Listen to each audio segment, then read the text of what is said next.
काँग्रेस प्रदेशाध्यक्ष हर्षवर्धन सपकाळ यांच्या विरोधात सोलापूरसह राज्यभरामध्ये भाजप आंदोलन करताना आपल्याला पाहायला मिळते। मी सध्या सोलापुरातल्या छत्रपती शिवाजी महाराज चौकात आहे आणि या ठिकाणी आपण बघताय की हर्षवर्धन सपकाळ यांच्या प्रतिकात्मक पुतळ्याला जे आहे ते भाजप युवा मोर्चाचे कार्यकर्ते जे आहेत ते जोडे मारो आंदोलन करतात। प्रतिकात्मक पुतळा जे आहे ते पायदळी जे आहे ते कार्यकर्ते तुळवत आहेत। भाजप युवा मोर्चाचे शहराध्यक्ष विजय कुलते यांच्या नेतृत्वामध्ये हे आंदोलन जे आहे ते कार्यकर्ते करताना आपल्याला पाहायला मिळतात। छत्रपती शिवाजी महाराज आणि टिपू सुलतान यांची तुलना केल्यामुळे भाजप जे आहे राज्यभरामध्ये आक्रमक जे होताना पाहायला मिळते। विजयजी मला सांगा की कशा पद्धतीने आंदोलन करताय, नेमकी काय भूमिका युवा मोर्चाची?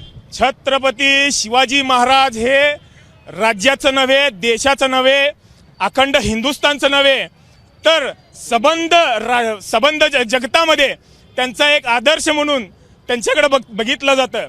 त्यांनी जी नीतिमूल्य घालून दिलेली आहेत त्या मूल्यावरती चालणारा हा जो समाज, सबंध समाज आहे, संपूर्ण जगतातला समाज आहे,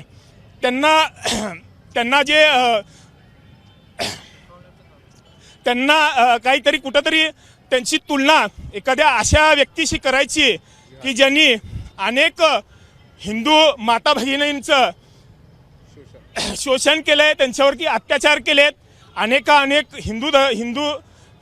हिंदूंची ज्यांना शिरकाण केलेलं आहे, अशा एखाद्या हरामखोर व्यक्ती म्हणतो मी त्याला, त्याच्याशी तुलना देवतुल्य असणाऱ्या छत्रपती शिवाजी महाराजांशी त्यांनी केली आहे।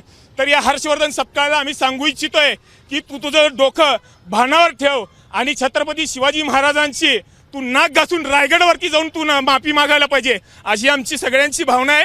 आम्ही इथं कुठल्या पक्षाचा कार्यकर्ता म्हणून नाही आहेत, तर छत्रपती शिवाजी महाराजांचे प्रेमी म्हणून आज आम्ही त्यांना हे आवाहन करत आहोत की ते जिथं कुठं दिसतील त्यांचा योग्य तो त्यांचा समाचार भारतीय जनता युवा मोर्चा घेण्यामध्ये सक्षम आहे। हर्षवर्धन सपकाळ यांचा समाचार जे ते भारतीय जनता युवा मोर्चाचे कार्यकर्ते घेतील अशा पद्धतीची भूमिका जी आहे ती युवा मोर्चाचे कार्यकर्ते जे आहेत ते या ठिकाणी सोलापूरमध्ये घेतात। छत्रपती शिवाजी महाराजांच्या प्रतिमेला दुग्धाभिषेक जे आहे ते करत या ठिकाणी हर्षवर्धन सपकाळ यांना एक प्रकारे इशारा देण्याचा प्रयत्न जे ते भाजप युवा मोर्चाचे कार्यकर्ते करतात। सोलापुरातल्या छत्रपती शिवाजी महाराज चौकामध्ये छत्रपती शिवाजी महाराजांच्या प्रतिमेला जे ते या ठिकाणी दुग्धाभिषेक केला जातोय। तर हर्षवर्धन सपकाळ यांचा पुतळा जो आहे तो पायदळी तुळवत छत्रपती शिवाजी महाराजांना दुग्धाभिषेक जे ते भाजप युवा मोर्चाचे कार्यकर्ते करताना पाहायला मिळतात। तर हर्षवर्धन सपकाळ यांनी छत्रपती शिवाजी महाराजांची आणि टिपू सुलतानची एक प्रकारे तुलना केली होती आणि त्याचा विरोध जो आहे राज्यभरामध्ये भाजप करताना आपल्याला पाहायला मिळते। Camera person Aftab Shaikh, ABP Majha, Solapur. ABP माझा, उघडा डोळे बघा नीट।